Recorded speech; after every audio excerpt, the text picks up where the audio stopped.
नमस्कार, जी बिजनेस पर आपका स्वागत है। आप देख रहे हैं पावर ब्रेकफास्ट। आपके साथ मैं हूं मानसी दवे। बुलेटिन की शुरुआत सीधा विदेशी बाजार के संकेतों को समझकर कर लेते हैं। एसजीएक्स निफ्टी गिरावट के साथ लाल निशान में फिलहाल ट्रेड करता हुआ, वहीं डाउ फ्यूचर्स में भी लाल निशान के साथ बिकवाली का दबाव देखने को मिल रहा है। 11,938 के लेवल्स पर करीब 30 अंकों की गिरावट एसजीएक्स निफ्टी पर आप फिलहाल देखेंगे और डाउ फ्यूचर्स में क्लियरली यहां पर करीब 100 अंकों की बिकवाली के साथ 28,704 के लेवल्स पर लाल निशान के साथ ही ट्रेड देखने को मिल रहा है। बीती रात अगर अमेरिकी बाजार की बात करें, डाउ जोन्स में 250 अंकों की तेजी जरूर देखने को मिली और नैस्डैक में भी 2.5% की बढ़त हमने देखी है। लेकिन एशियाई बाजार की शुरुआत जो लाल हो रही है, अब आगे देखना जरूरी होगा। हालांकि हांगकांग के बाजार में 530 अंकों की बढ़त के साथ फिलहाल ट्रेड देखते हैं हम। विदेशी बाजार के संकेत विस्तार से जान लेते हैं। दीपांशु भंडारी हमारे साथ जुड़ गए हैं। थोड़ी ही देर में आज के लिए पहली रणनीति आपको बताएंगे। हमारे साथ जी बिजनेस के मैनेजिंग एडिटर अनिल सिंह भी जुड़ेंगे। Deepanshu, good morning. बताएं, एशियाई बाजार एसजीएक्स निफ्टी की तरफ से तो लाल निशान है, लेकिन ओवरऑल ग्लोबल मार्केट्स कैसे लग रहे हैं? Good morning Mansi. ओवरऑल देखें तो कोई परेशानी की बात नहीं है, अच्छे ही संकेत आ रहे हैं। अगर आप कल शाम देखें तो काफ़ी मजबूत हमने एक्शन देखा है, तो इसलिए आज सुबह नए ट्रिगर्स का इंतजार है। पर वैसे ग्लोबल मार्केट्स की कोई परेशानी की बात नहीं है। अगर आप एक्शन की बात करें तो थोड़ी देर में चाइना का सितंबर का ट्रेड डेटा आने वाला है, तो वहां पर हमारी नज़र ज़रूर बनी हुई है। इसके अलावा अगर आप देखें तो कल शाम अमेरिकी बाजारों में एक बार फिर से तेजी देखने को मिली। डाउ वैसे तो एक छोटी रेंज में ही ट्रेड हुआ, पर दिन की ऊंचाई के करीब ही बंद हुआ 250 अंकों के उछाल के साथ। टेक्नोलॉजी शेयर्स में एक बार फिर से दमदार एक्शन रहा और नैस्डैक में 2.5% की तेजी थी और इसका सबसे बड़ा कंट्रीब्यूशन था एप्पल की तरफ से, जहां पर शेयर में हमने 6% का उछाल देखा।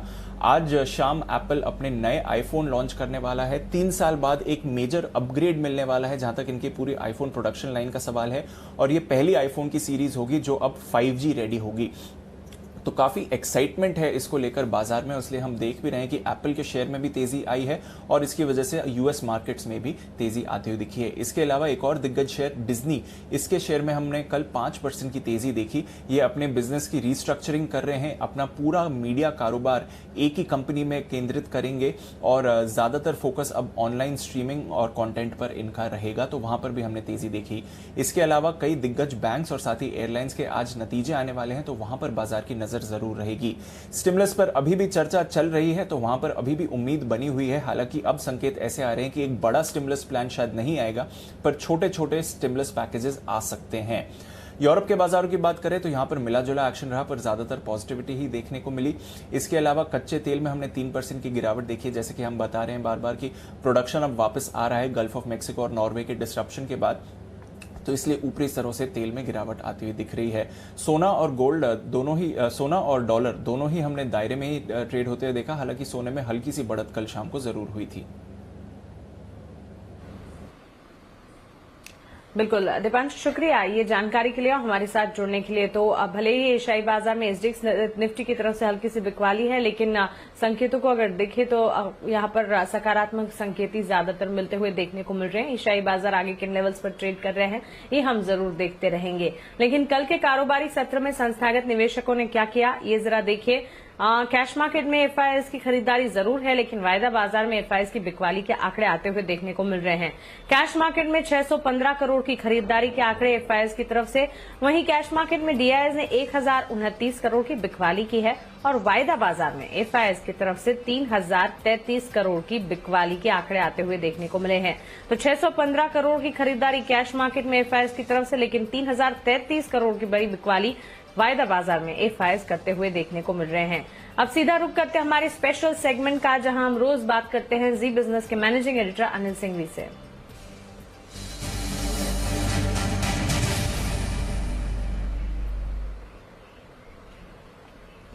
Anil sir, good morning. विदेशी बाजार के संकेतों को देखते हुए भारतीय बाजार के लिए आज की रणनीति क्या होगी सर?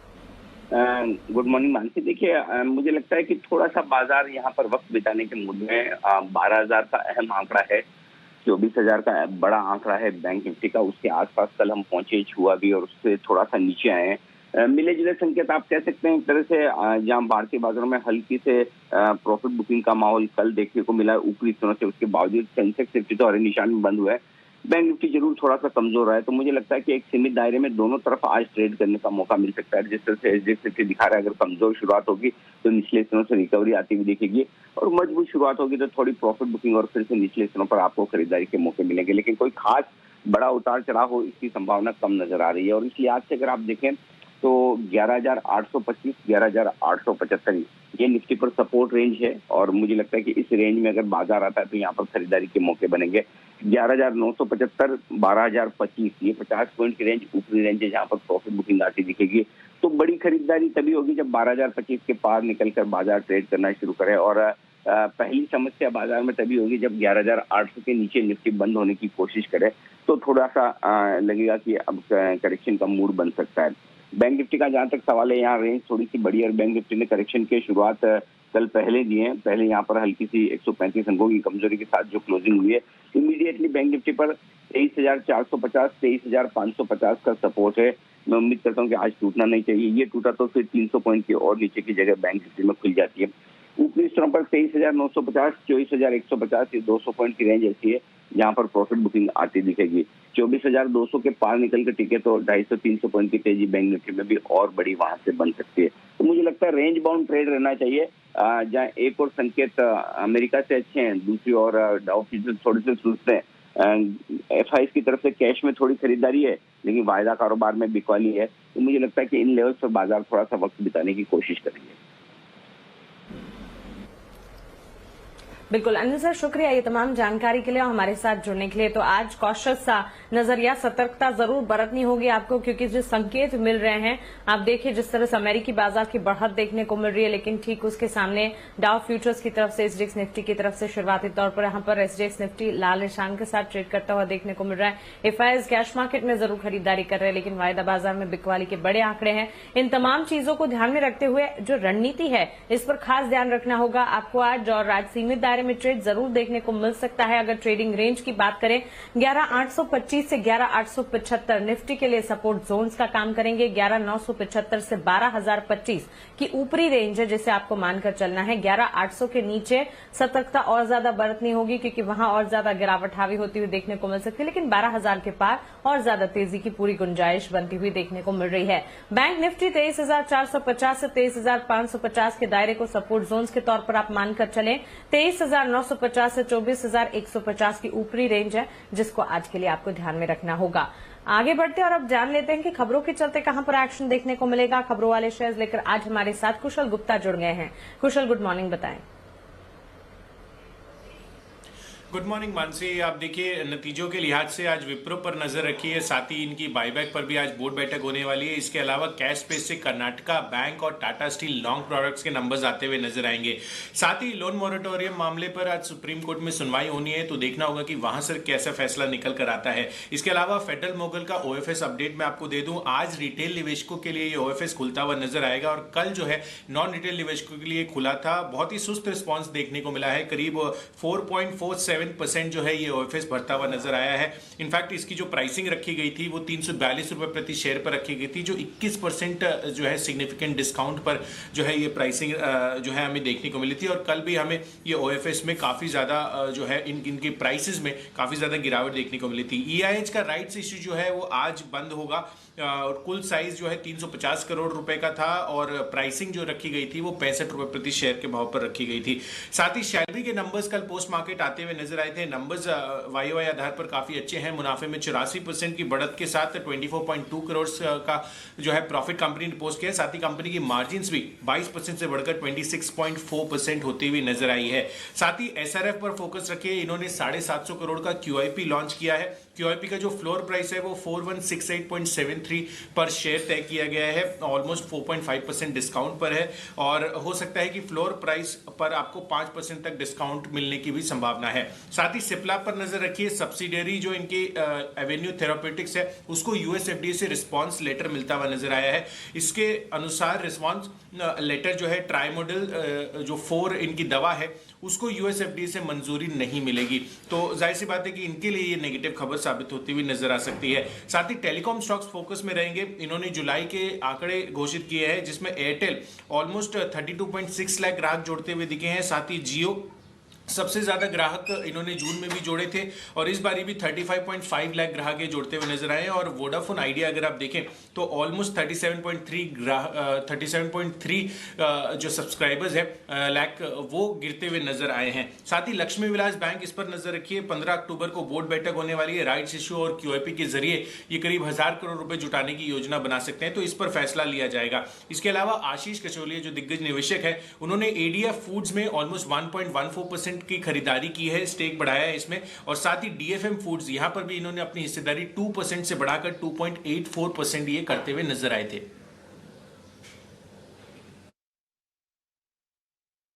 सर शुक्रिया ये तमाम जानकारी के लिए और हमारे साथ जुड़ने के लिए। तो कई सारी खबरें हैं जिस पर आज फोकस आपको रखना है, लेकिन जी बिजनेस के खास शो बाजार आज और कल में HDFC सिक्योरिटीज के VK शर्मा ने ऑप्शन की कौन सी दमदार रणनीति सुझाई है, आइए अब वो देख लेते हैं।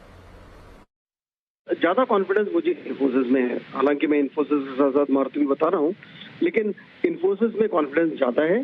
तो 1150 की कॉल में लेने की सलाह दे रहा हूँ, करीब 52 रुपए पे। स्टॉप लॉस रखा जाए 40 रुपए का और टारगेट रहेगा 72 रुपए। और अगर आपके दूसरा और कोई स्टॉक लेना हो उसके अलावा तो मारुति को देख सकते हैं।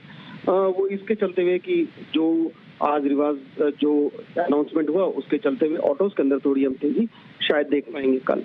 तो 7200 की कॉल 3 रुपए पे ली जाए, 170 रुपए का स्टॉप लॉस और टारगेट रहेगा 275। ओके, तो क्लियरली इन्फोसिस और मारुति आज के लिए आपके लिए ऑप्शंस की कॉल यहां पर शर्मा जी की तरफ से आती हुई। इन्फोसिस अक्टूबर कॉन्ट्रैक्ट 1150 की कॉल खरीदने की राय ये दे रहे हैं। 72 के टारगेट्स को ध्यान में रखें, 40 का एक स्टॉप लॉस लगाना होगा। मारुति अक्टूबर कॉन्ट्रैक्ट 7200 की कॉल खरीदने की राय, यहां पर 275 के टारगेट्स को मानकर चले 170 का स्टॉप लॉस जरूर लगाइए। तो दोनों ही स्टॉक्स पर खरीदारी की राय आती हुई ऑप्शंस की दमदार स्ट्रैटेजी आपके लिए। हम हर रोज शाम 7:30 बजे हमारी खास पेशकश बाजार आज और कल आपके लिए लेकर आते हैं। मार्केट का पूरा एक्शन और साथ ही ऑप्शंस की दमदार जबरदस्त स्ट्रैटेजी आपके लिए हर रोज हम इस खास पेशकश में लेकर आते हैं। HDFC सिक्योरिटीज के VK शर्मा अपनी ऑप्शंस के और कमाई के ट्रेड आपको बताते हैं। तो अगर शेयर बाजार में ट्रेड करके पैसे कमाने हैं तो जरूर देखिए हमारी ये खास पेशकश हर रोज शाम 7:30 बजे बाजार आज और कल। कुछ इंपॉर्टेंट ट्रेडिंग कॉल्स अब आपके सामने रख देते हैं। करीब 5 कॉल्स है हमारे पास और 5 की 5 खरीदारी की है। Cadila health care, axis securities ये मानकर चल रहा है कि 455 के टारगेट्स को ध्यान में रखें, 436 का स्टॉप लॉस लगाकर यहां पर खरीदारी की जा सकती है। एस्कॉर्ट्स कल के सत्र में शानदार बढ़त के साथ करीब 3% की तेजी स्टॉक ने देखी है और आज भी तेजी आगे बढ़ने की गुंजाइश। 1288 1288 के टारगेट्स को ध्यान में रखा जाए, 1238 का स्टॉप लॉस लगाकर खरीदारी कीजिएगा। GMR इंफ्रा यहां पर भी करीब 3% की बढ़त कल के सत्र में हमने देखी। चॉइस ब्रोकिंग का मानना है कि यहां पर खरीदारी की जा सकती है। 25 रुपए और 20 पैसे के टारगेट्स को मानकर चले, 23 रुपए और 70 पैसे 2370 का स्टॉप लॉस जरूर लगाएं। आनंद राठी सिक्योरिटीज की राय है यहां पर मैकडॉनल्ड्स में खरीदारी की 550 के लक्ष्य को ध्यान में रखते हुए खरीदारी कीजिएगा, 520 का स्टॉप लॉस लगाना होगा। और साथ ही L&T टेक्नोलॉजी सर्विसेज में भी खरीदारी की राय दे रहे 1720 के टारगेट्स को ध्यान में रखे, 1600 ये स्टॉप लॉस लगाइएगा। तो 5 कॉल्स आपके लिए, 5 की 5 खरीदारी की और ऑप्शंस के ट्रेड भी आपके लिए मारुति और इन्फोसिस पर। हमारे साथ kiranjadhav.com के CEO आशीष केलकर अब जुड़ गए हैं। आशीष गुड मॉर्निंग, स्वागत है आपका जी बिजनेस पर। सबसे पहले आज के लिए इंडेक्स पर आपका नजरिया हम जानना चाहेंगे, क्योंकि जो ट्रिगर्स देखने को मिल रहे, कुछ पॉजिटिव कुछ नेगेटिव। FIS की कैश मार्केट में खरीदारी तो वायदा बाजार में सेलिंग, अमेरिकी बाजार में बढ़त तो एशियाई बाजार में हल्की सी बिकवाली। इन संकेतों को क्या देख रहे हैं, कैसे देख रहे हैं आप? आज के लिए भारतीय बाजार की तस्वीर आपके हिसाब से कैसी होगी? गुड मॉर्निंग मानसी जी। देखिए, जिस तरह का हमने कल का बाजार देखा और आज जिस तरह के सारे ट्रिगर पॉइंट्स जो है वो प्लेस्ड है, मैं मानता हूँ आज थोड़ा इनडिसाइसिव मोड में या एक रेंज में ट्रेड करता हुआ हम इंडेक्स को देख सकते हैं। स्पेसिफिकली निफ्टी की अगर बात करें तो निफ्टी का जो रेंज है वो करीबन 150 पॉइंट का रेंज निकल के आ रहा है। नीचे की तरफ मेरे लिए सपोर्ट है 11,850 का और एक strong psychological as well as technical support resistance जो है वो है 12,000। तो ये इस दायरे के बीच में ही आज कारोबार होता हुआ दिखाई दे रहा है, ऐसा मेरा मानना है। बैंक निफ्टी की बात करें मानसी जी तो उसमें भी एक रेंज निकल के आ रहा है। नीचे की तरफ मेरे लिए सपोर्ट है करीबन 23,550 का और ऊपर की तरफ 24,000 का रेजिस्टेंस रहेगा। तो ये दो दायरों में ही सीमित दायरों में कामकाज होता हुआ दिखाई देगा। अगर इनमें से कोई एक लेवल का ब्रेकआउट मिलता है तो उस दिशा में एक अच्छा मूव देखने को मिल सकता है। और इस ऐसे सिचुएशन में मानसी जी मैं थोड़ा ऐसा रिकमेंड करता हूं कि स्टॉक स्पेसिफिक अप्रोच अगर रखे तो बेहतर रहता है। सीमित दायरे में कामकाज आज जरूर देखने को मिल सकता है। देखिए, लगातार हम आपको ये बता रहे हैं, सुझा रहे हैं कि आज कॉशियस नजरिया आपको अपनाकर चलना है, क्योंकि ट्रिगर्स जिस तरह से मिलते हुए देखने को मिल रहे हैं, कल के कारोबारी सेशन को ध्यान में रखते हुए आज एक सतर्कता बरतना काफी जरूरी है। आशीष जी, अब स्टॉक स्पेसिफिक आप कह रहे हैं कि नजरिया रखना है, फिर आज हमारे व्यूअर्स के लिए स्टॉक स्पेसिफिक कॉल्स आप कौन सी दे रहे हैं? मानसी जी, मैंने दो स्टॉक चुने हैं। पहला जो स्टॉक मैंने चुना है वो फार्मा से है और वो है डिवीज लैब। डिवीज लैब में खरीदारी करने की सलाह होगी और जो रेट मैं बता रहा हूँ वो फ्यूचर्स के रेट है। अगर डिवीज में हम खरीदारी करते हैं तो 3188 का मैं स्टॉप लॉस लगाऊंगा। मेरे दो लक्ष्य रहेंगे, पहला लक्ष्य रहेगा 3265 का और दूसरा लक्ष्य रहेगा 3275 का। इसमें खरीदारी करने की सलाह है। और दूसरा स्टॉक है जिसमें बिकवाली की सलाह है, वो स्टॉक है भारती एयरटेल। भारती एयरटेल में डेली चार्ट के ऊपर एक डाउन फ्लैग फॉर्मेशन बनाया है। वॉल्यूम थोड़ा इंडिसाइसिव है, लेकिन फिर भी मैं मानता हूं कि थोड़ी गिरावट बढ़ने की आशंका है, इसलिए बिकवाली करने की सलाह है। अगेन फ्यूचर्स के रेट दे रहा हूं। स्टॉप लॉस 421 का है। पहला लक्ष्य रहेगा 409 रुपए का, दूसरा लक्ष्य रहेगा 405 रुपए का। ओके, तो ये राय फिलहाल आपको मिलती हुई। Ashish ji, quickly sector specific भी नजरिया जानना चाहूंगी आपसे, क्योंकि कल के सत्र में हमने देखा एफएमसीजी आईटी में अच्छी बढ़त रही, फार्मा ने भी कुछ हद तक बाजार को संभाला। आज के लिए कौन से सेक्टर्स हैं जो आपको ध्यान में रखने के हिसाब से लग रहे हैं? मैं मानता हूँ आज भी थोड़ा फार्मा में एक मूवमेंट देखने को मिल सकता है।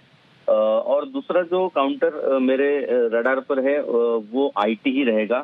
तो कल का जो मोमेंटम है वो दोनों सेक्टर्स में जारी रहने की संभावना है, इसलिए मैं दो ही सेक्टर के ऊपर ध्यान देने की कोशिश करूंगा आज की सेशन में। बिल्कुल आशीष जी, शुक्रिया ये तमाम जानकारी के लिए और हमारे साथ जुड़ने के लिए। तो आपके पास दो कॉल्स हैं, डिविज लैब पर खरीदारी की, वहीं भारतीय एयरटेल पर बिकवाली की। डिविज 3265 पहला टारगेट, 3275 दूसरा टारगेट, ध्यान में रखते हुए आप खरीदारी का मन बनाकर चल सकते हैं। वहीं भारतीय एयरटेल में बिकवाली की रणनीति एक्सपर्ट की तरफ से 409 का पहला टारगेट और दूसरा टारगेट 405 तक भी फिसलता हुआ आज के सत्र में देखने को मिल सकता है। हमारे साथ अब अजय केडिया जी जुड़ गए हैं कमोडिटी बाजार का जायजा लेकर। अजय जी, गुड मॉर्निंग, स्वागत है आपका जी बिजनेस पर। सबसे पहले सोने चांदी की चाल पर आपका नजरिया जानना चाहेंगे। जो उतार चढ़ाव पिछले दिनों हमने देखे हैं, इन्हें देखते हुए आज कैसी रणनीति अपनाएंगे आप? गुड मॉर्निंग जी।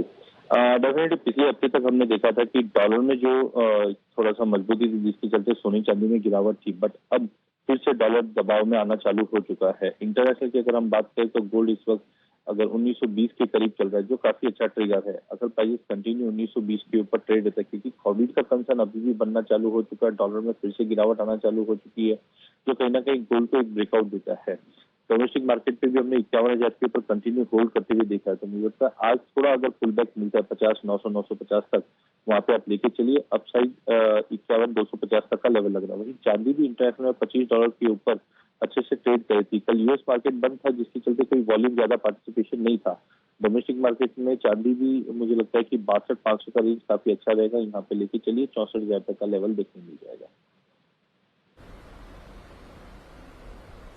बिल्कुल अजय जी, साथ ही कच्चे तेल की चाल पर आपका आउटलुक क्या होगा? कल के सत्र में हमने देखा गिरावट भी देखने को जरूर मिली और अभी भी आप देखिए जो लेवल्स पर यहाँ ट्रेड देखने को मिल रहा है। फिलहाल ब्रेंट क्रूड 3% की गिरावट के साथ $42 के नीचे हम देख रहे हैं। आगे और ज्यादा गिरावट हावी होती हुई देखेंगे? मुझे लगता है कि लास्ट वीक हमने देखा कि हरिकेन डेल्टा के चलते जो प्रोडक्शन हैम्पर हुआ था, उसके चलते हमने क्रूड और नेचुरल गैस दोनों में ही बेतहाशा चीजें देखी थी। जैसे कि अब वो निकल चुका है और हमने प्रोडक्शन वापस रिस्टोर होते हुए देख रहे हैं। साथ में कोविड कंसर्न भी बना हुआ है और जो लीबिया से डिस्टर्बेंस था, वहां पे भी हमने देखा कि अब सप्लाई बढ़ रही है, जो कहीं ना कहीं क्रूड को नेगेटिविटी के साथ ट्रेड करता हुआ दिखा रहा है। WTI 40 के नीचे है, जो कहीं ना कहीं $36 तक का एक सपोर्ट दिखा रहा है। एमसीएक्स पे भी मुझे लगता है कल की गिरावट आज भी कंटिन्यू रहेगी। 2920 पे बेच के चलिए, 2820 तक का टारगेट देखने मिल जाएगा। अजय जी, बेस मेटल्स की चाल आप देखिए, कॉपर को अगर छोड़ दें, बढ़त हर जगह है। एल्यूमिनियम, लेड, जिंक, निकल में तेजी की चाल है। आउट परफॉर्मेंस जिंक की तरफ से आती हुई देखने को मिल रही है। एल्यूमिनियम में भी करीब 1.25% की बढ़त दिख चुकी है और कॉपर में बिकवाली का दबाव है। बेस मेटल्स पर आपका नजरिया? देखिए, बेस मेटल में हमने देखा चाइना प्लस हमने देखा यूएस से भी जो स्टिमुलस की बात चल रही थी, उसके बाद पूरी की बेस मेटल में हमने वापस तेजी आती हुई देखी। बट कॉपर पर्टिकुलर की बात करें, कल हमने देखा सभी बेस मेटल में हमने 1-1.25% की तेजी देखी, लेकिन कॉपर 530 का जो इम्पोर्टेंट रेजिस्टेंस है वो बिल्कुल तोड़ के होल्ड नहीं कर पा रहा। तो अंदर से अंतिल 532 के ऊपर होल्ड नहीं करे, पॉसिबिलिटी एक दायरा रहेगा जो 522 से लेके 532 का रहेगा। तो आज मुझे लगता है 530 के करीब भी अगर लेवल मिले तो देखते चलिए 522 तक का टारगेट देखने मिल जाना चाहिए।